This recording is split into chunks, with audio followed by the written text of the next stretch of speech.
I remember एक concept था जो पूरे एग्ज़ाम में 6 दफ़ा पूछा गया था, 6 डिफरेंट MCQs की फॉर्म में, लेकिन वो कॉन्सेप्ट एक ही था और वो ये था कि I pass my NLE exam on my first attempt on March 2022 and I received a lot of messages के NLE के बारे में बताएं, how to prepare for it, आपने किस तरह स्टडी की, द रिसोर्सेज यू यूज़ और आपकी क्या रूटीन थी।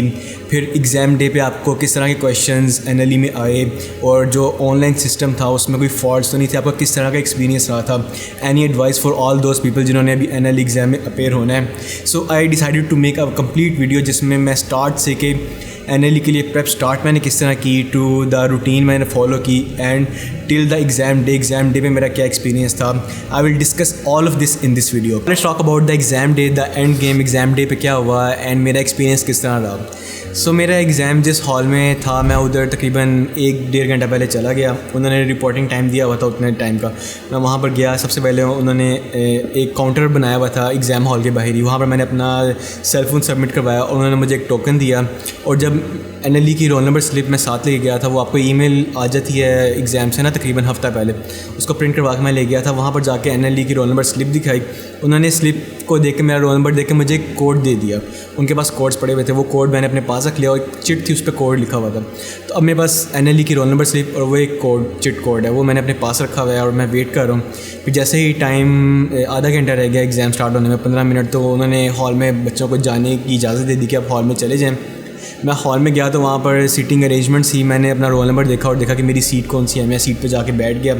जो स्टाफ था वो काफ़ी कोऑपरेटिव था।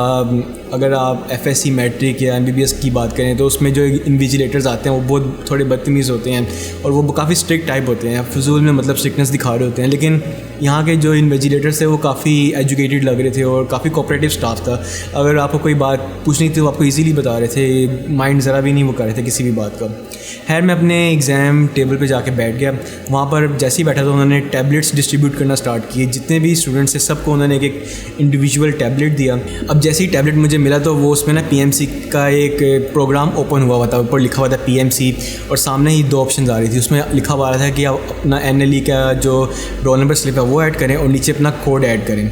जो चिट मुझे मिली थी जिस पर कोड लिखा हुआ था वो मैंने दोनों ऐड किए तो एक नेक्स्ट इंटरफेस आ गया जिसमें ये लिखा हुआ था कि आपने इंस्ट्रक्शन लिखी हुई थी एग्ज़ाम के बारे में कि 200 MCQs होंगे, 40 MCQs बेसिक्स में से होंगे, 140 क्लिनिकल्स में से होंगे और एग्ज़ाम की डिस्ट्रीब्यूशन लिखी हुई थी और ये लिखा हुआ था कि आपने किस तरह अटैम्प्ट करने हैं। फिर ये लिखा हुआ था कि हर एक MCQs की 4 ऑप्शंस हैं एंड इट इज़ इंपॉर्टेंट। हमारी MBBS में प्रैक्टिस हुई होती है कि हम लोगों ने 5 ऑप्शन वाले MCQs किए होते हैं, तो जब 4 ऑप्शन वाले MCQs आते हैं तो आपको वैसे ही थोड़ा ईजी लगता है कि नहीं ये थोड़ा रिलेटिवली ईजी, आपके पास चॉइस कम है और the more choices you have it's mean you have no choice. अगर चॉइसेस कम हो तो वो थोड़ा सा इजी हो जाता है। खैर वो इंस्ट्रक्शंस हमने पढ़ ली। उसके बाद वहाँ पर जो इन्विजिलेटर्स हैं उन सब ने कह दिया कि आपने अपना एग्ज़ाम स्टार्ट नहीं करना। उस पर एक ऑप्शन आ रही थी, जब आप अपना रोल नंबर स्लिप और कोड ऐड करते हैं ना तो उसके बाद एक ऑप्शन आ रही थी कि स्टार्ट योर एग्ज़ाम। वो कह रहे थे आपने इस पर क्लिक नहीं करना, आप क्लिक करेंगे तो आपका ना टाइम स्टार्ट हो जाएगा। तो किसी ने भी क्लिक नहीं किया, उनकी सारी इंस्ट्रक्शन सुनी। उसके बाद जब एग्जैक्ट टाइम आया तो उन्होंने कहा कि आप अपना एग्ज़ाम स्टार्ट करें, उस पर क्लिक करें। फिर सब ने उस पर क्लिक किया तो एकदम से ना MCQs का ना पेपर आ गया सामने। उसमें 200 MCQs थे और एक पेज पे एक ही MCQs था। स्टेटमेंट लिखी होती थी, नीचे 4 ऑप्शंस होती थी और नीचे ना एरोस बने होते थे कि अगर आपने फॉरवर्ड जाना है तो आप नेक्स्ट फॉरवर्ड पे क्लिक कर दें, बैकवर्ड जाना है तो बैकवर्ड क्लिक कर दें। अब जैसे ही मेरा स्टार्ट किया, मैंने एग्ज़ाम स्टार्ट हुआ, सबसे पहले ही ऊपर लिखा हुआ था एनाटमी, मतलब कि मेरे एनाटमी की MCQ स्टार्ट हो गई थी। और फर्स्ट क्वेश्चन मैंने पढ़ा जो लिखा हुआ था कि एक पेशेंट है, उसके ना ब्रेकियल प्लेक्सिस की ना सुपीरियर ट्रंक की इंजरी हो गई है तो उसको कौन सी पॉलिसी होगी।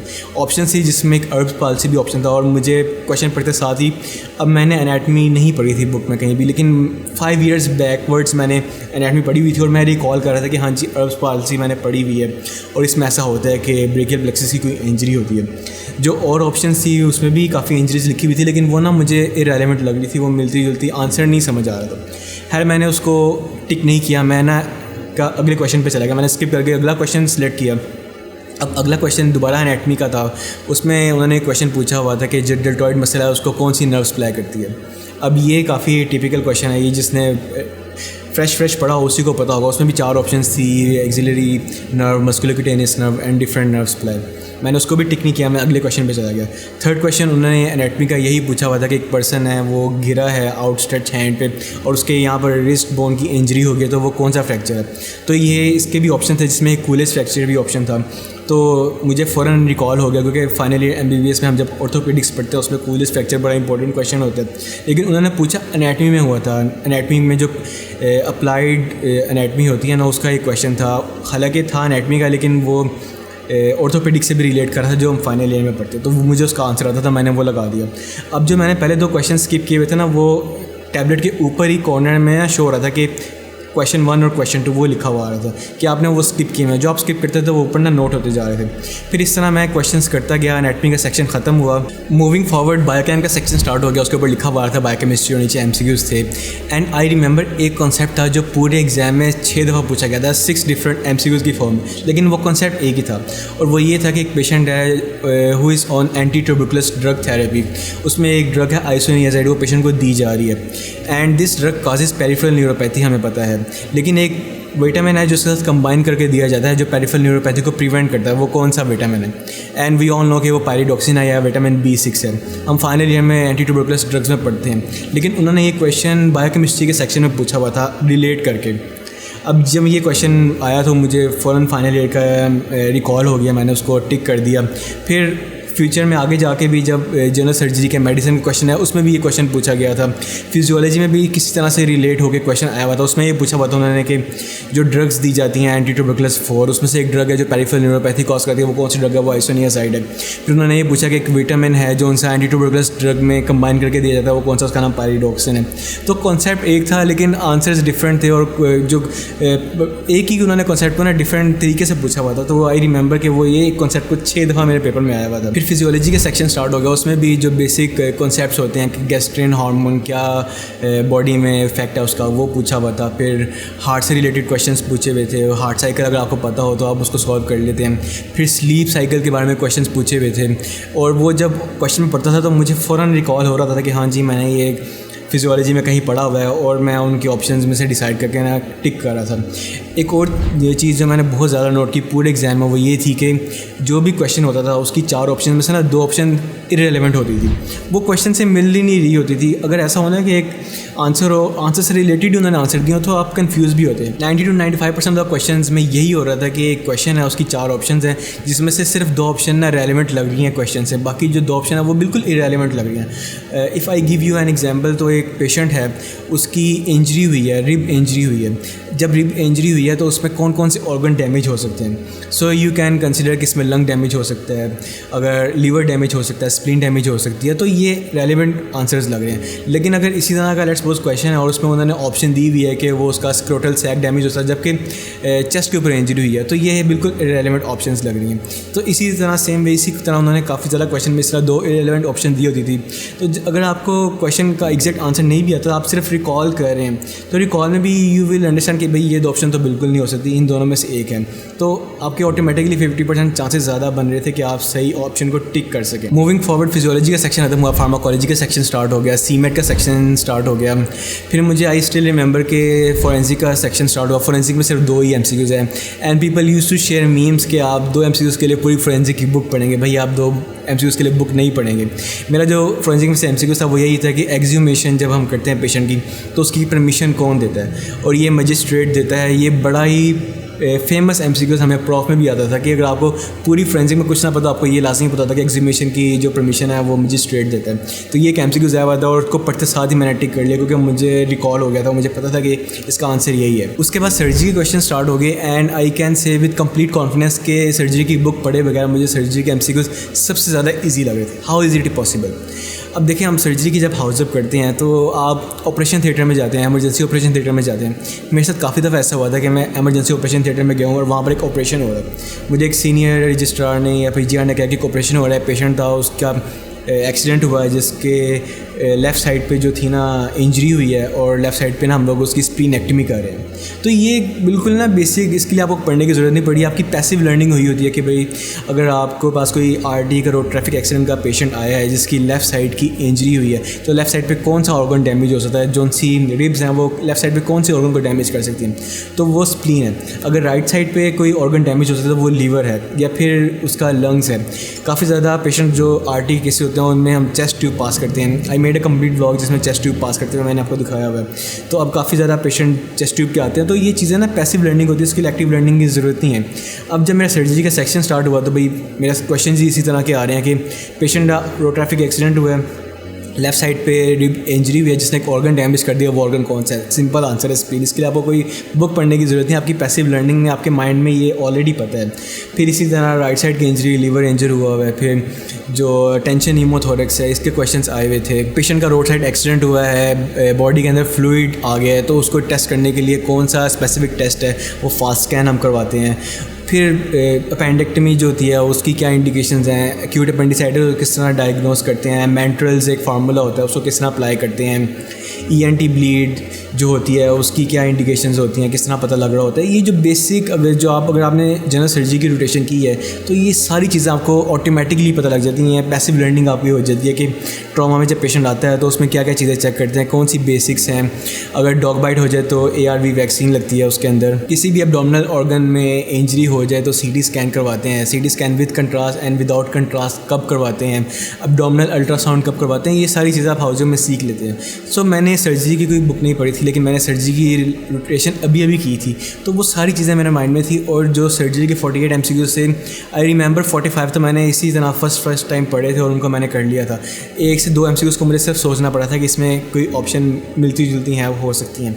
सो मैं बहुत कॉन्फिडेंट था कि मेरे सर्जरी के सारे MCQs ठीक हुए। फिर मेडिसिन का सेक्शन आ गया, मेडिसिन भी मैंने फाइनल ईयर में पढ़ी हुई थी, उसी से रिलेटेड MCQs आ रहे थे। सिस्टम्स अगर मैंने डेविडसन बुक पढ़ी हुई थी तो मुझे पता लग रहा था कि ये बुक में कहाँ से चीज़ें पूछी हुई हैं और ये कौन सी चीज़ें हैं, तो मैं उनको सॉल्व कर ही जा रहा था। सेम वे आई का पोर्शन आया तो आई में भी क्लेजियन और इस तरह के जो जनरल डिजीज़ उसके बारे में पूछा हुआ था। ENT में भी इसी तरह हर्पिस ज़ोस्टर सिंड्रोम क्या होता है, जो फेशियल नर्व उसकी इंजरी कहाँ पर हो तो क्या इफ़ेक्ट्स होते हैं, इस तरह की जो बेसिक चीज़ें होती हैं यही क्वेश्चन थे उसके अंदर।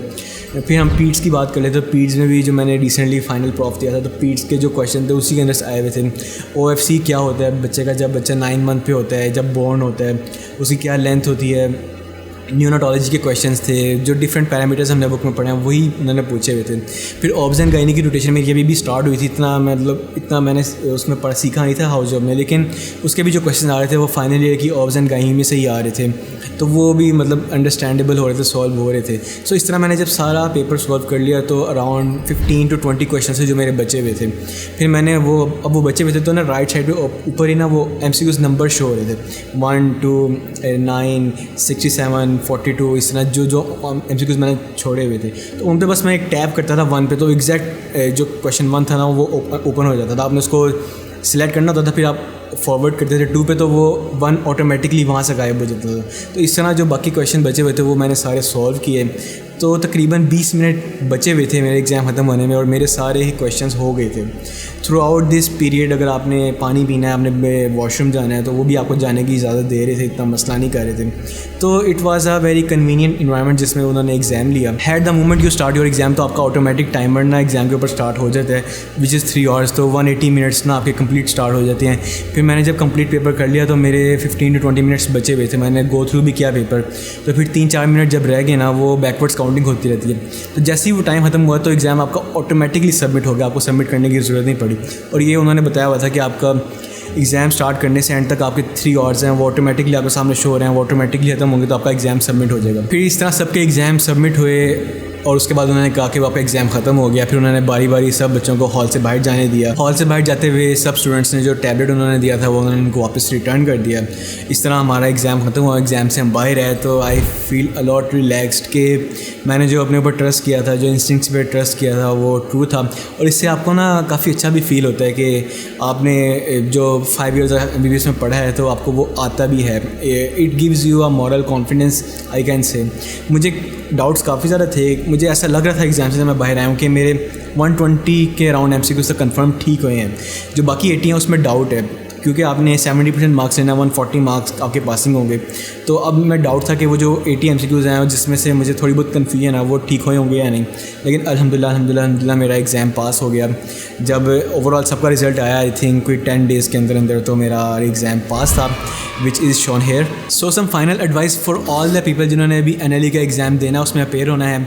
And the number 1 is trust your instincts. अपने ऊपर बिलीव रखें एंड इस बात को यकीन करें कि आपने जो 5 years ऑफ MBBS में पढ़ा है वो आपकी मेमोरी में ना कहीं रीस्टोर है। There is a thing which is called as testing your memory. तो ये जो NLE का एग्ज़ाम है it is like testing your memory. तो आपने बिल्कुल अपने ऊपर ट्रस्ट रखना है। The second one is beat imposter syndrome. बहुत ज़्यादा मेडिकल स्टूडेंट्स को इम्पोस्टर सिंड्रोम होता है, वो काफ़ी ज़्यादा कॉम्पिटेंट होते हैं लेकिन वो यकीन नहीं कर रहे होते कि वो कॉम्पिटेंट है, उनको लग रहा होता है कि उनको कुछ आता ही नहीं है। And it is relatively true because medical knowledge इतना वास्ट और इतना डाइवर्स है कि कोई भी इंसान पूरे मेडिकल नॉलेज को किसी भी एक टाइम पे एग्जैक्ट याद नहीं रख सकता। With the passage of time according to science 6 months के बाद आपकी मेमोरी डिटीरिएट करना स्टार्ट कर जाती है और आप चीज़ें भूलना शुरू हो जाती हैं, विच इज़ कम्प्लीटली ओके। इस बात को बिलीव रखें कि आप जो चीज़ें आपने पढ़ी हुई हैं आपको किसी न किसी तरह रिकॉल हो जाएंगी अगर आप एक्टिवली एफर्ट करेंगे through out the exam. And the third advice is के बी प्रिपेयर्ड कि आपने एग्ज़ाम में बहुत ज़्यादा चीज़ें रिकॉल करनी है। काफ़ी ज़्यादा चीज़ें ऐसी होंगी जो आपने 5 year पहले फर्स्ट ईयर में पढ़ी थी, वो आप ना उस दिन एग्ज़ाम डे पे रिकॉल कर रहे होंगे। सो आप मेंटली प्रिपेयर हो के जाएँ, अपनी जो स्लीप है उसको पूरा करके जाएँ कि आप एग्ज़ाम वाले दिन काफ़ी एक्टिव हों। If I talk about my self तो मैं अच्छी स्लीप लेके नहीं गया था एग्ज़ाम में। मेरी तकरीबन 4 to 5 hours की स्लीप थी क्योंकि मुझे उससे एक दिन पहले नींद ही नहीं आ रही थी और इस तरह कभी कभार हो जाता है, विच इज़ ओके। तो आप इस तरह प्रिपेयर होकर जाएँ कि आपने काफ़ी ज़्यादा रिकॉल करना है एग्ज़ाम में। अपने साथ कोई कॉफ़ी या चाय अगर आप लेके जाना चाहते हैं तो आप लेके जा सकते हैं, जो आपको हेल्प आउट करे चीज़ें रिकॉल करने में। माई फोर्थ एडवाइस इज़ के मोस्ट ऑफ द MCQs में जो 2 ऑप्शन होंगी वो इररेलेवेंट होंगी।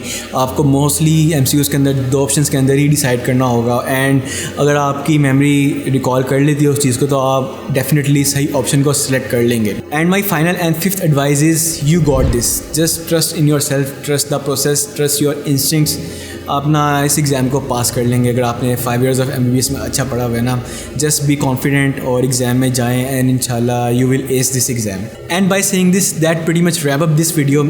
I posted a story on my Instagram and on my YouTube community tab जिसमें मैंने डिफरेंट क्वेश्चंस पूछे थे कि आपके NLE से रिलेटेड कोई भी क्वेश्चन है तो आप पूछ लें, मैं उसको आंसर आउट करूँगा। And I will answer all of those questions in the second part of this series. So that's it for this video. Hope you get something out of it and learn something new. If you did, subscribe to the channel and follow me on Instagram to see more content like this. Thank you for watching and I'll see you in the next one. Bye bye.